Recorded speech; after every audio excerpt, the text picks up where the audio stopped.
მეგრელმა კაზლა რომ დაარქვა ყველს. აი ძალიან ენათ მეცნიერებს მივაკითხე, ხე მე თვითონ ფილოლოგიდან მოვდივარ, ძველი ქართული სპეციალისტი და მე ყოველე გავხდებოდი დიდი გზა გავლილი, მაგრამ ნახეთ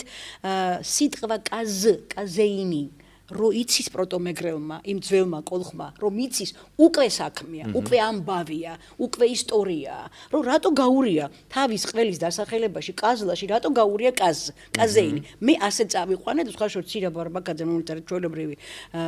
ფილოლოგია და არჩეულ მეცნიერია, მითხრა, რომ ახლოს არის შენი, ეს ჩემი, ასე ვთქვათ, შეხედულება იყო, ჩემი თეორია იყო, არსად არ მიკვლევი, არ მიძებნე და არც ერთ ენად მეცნიერს არ მიმართავს, მაგრამ ეს მსგავსება ფონეტიკური მაძლევს იმის საშუალებას, რომ ამ ძველ მეგრულ კოლხურ კულტურაში, სრძის კულტურაში ვიპოვო ეს ფესვები და ვამტკიცო ის, რომ ჩვენ უძველესი ქვეყანა ვართ, ყველის მწარმოებელი.